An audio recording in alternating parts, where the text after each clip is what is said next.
മലയാള സിനിമയുടെ സുവർണ കാലഘട്ടത്തിലൂടെയാണ് 2024 തുടക്കം മുതൽ മുന്നോട്ടു പോകുന്നത്. റിലീസാകുന്ന സിനിമകളൊക്കെ വൻ വിജയം നേടിക്കൊണ്ടിരിക്കുകയാണ്. ഈ സുവർണ കാലഘട്ടത്തിലൂടെ കടന്നു പോകുമ്പോഴും മലയാളികളുടെ സ്വകാര്യ അഹങ്കാരമായ മോഹൻലാലിന്റെ സിനിമയ്ക്ക് വേണ്ടി, അല്ലെങ്കിൽ ഒരു തരത്തിൽ പറഞ്ഞാൽ അദ്ദേഹത്തിന്റെ തിരിച്ചുവരവിന് വേണ്ടി ഒരു കൂട്ടം പ്രേക്ഷകർ കാത്തു നിൽക്കുന്നുണ്ട്. അവർക്കുള്ളൊരു സന്തോഷ വാർത്തയാണ് ഇപ്പോൾ പുറത്തു വരുന്നത്. പ്രേക്ഷകർക്ക് ഇരട്ടി സന്തോഷം തരുന്ന വാർത്ത എന്തെന്നാൽ, നീണ്ട ഇടവേളയ്ക്ക് ശേഷം മോഹൻലാൽ ശോഭന ഒന്നിക്കുന്ന ചിത്രം കൂടിയാണിത്. സിനിമാ പ്രേമികൾക്കിടയിൽ മോഹൻലാൽ ശോഭന താരജോഡികൾക്ക് ഒരു പ്രത്യേക ആരാധകർ തന്നെയുണ്ട്.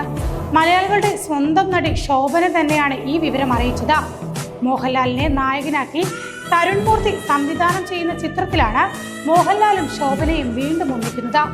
ഏകദേശം 15 വർഷങ്ങൾക്കു ശേഷമാണ് ഇവർ ഇരുവരും ഒരു ചിത്രത്തിൽ അഭിനയിക്കുന്നത്. 55ഓളം ചിത്രം ഇരുവരും ഒരുമിച്ച് അഭിനയിച്ചിട്ടുണ്ട്.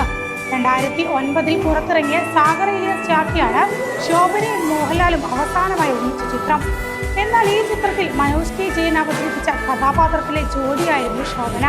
2004 മാമ്പഴക്കാലം എന്ന സിനിമയിലാണ് ഇരുവരും ഒരുമിച്ച് അഭിനയിച്ചിരുന്നത്.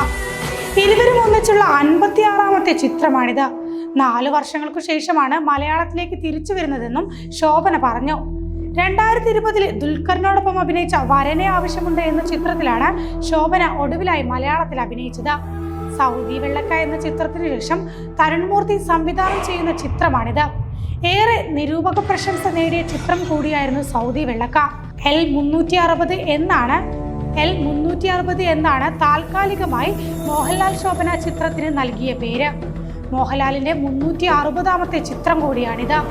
പത്തനംതിട്ട ജില്ലയിലെ റാന്നിയിലെ ഒരു സാധാരണക്കാരനായ ടാക്സി ഡ്രൈവറിന്റെ കഥാപാത്രത്തെയാണ് മോഹൻലാൽ ഈ ചിത്രത്തിൽ അവതരിപ്പിക്കുന്നത്. ഏറെ ഇടവേളയ്ക്ക് ശേഷമാണ് ഇത്തരമൊരു റിയലിസ്റ്റിക് കഥാപാത്രത്തെ മോഹൻലാൽ അവതരിപ്പിക്കുന്നത്. ഒരിടത്തരം ഗ്രാമത്തിന്റെ ഉൾത്തുടുപ്പുകൾ കോർത്തിണക്കിയാണ് ഈ ചിത്രത്തിന്റെ അവതരണം. മറ്റ് അഭിനേതാക്കളുടെ നിർണയം പൂർത്തിയായി വരുന്നു. KR സുനിലിൻ്റെതാണ് കഥ. പ്രമുഖ ദിനപത്രങ്ങളിൽ ലേഖനങ്ങൾ എഴുതുകയും നിരവധി പുരസ്കാരങ്ങൾക്ക് അർഹനാകുകയും ചെയ്ത KR സുനിൽ മികച്ച ഫോട്ടോഗ്രാഫർ കൂടിയാണ്. തരുൺ മൂർത്തിയും സുനിലും ചേർന്നാണ് തിരക്കഥയും സംഭാഷണവും രചിക്കുന്നത്. രജപുത്ര വിഷ്വൽസ് മീഡിയ അവതരിപ്പിക്കുന്ന ചിത്രം നിർമ്മിക്കുന്നത് M രഞ്ജിത്താണ്.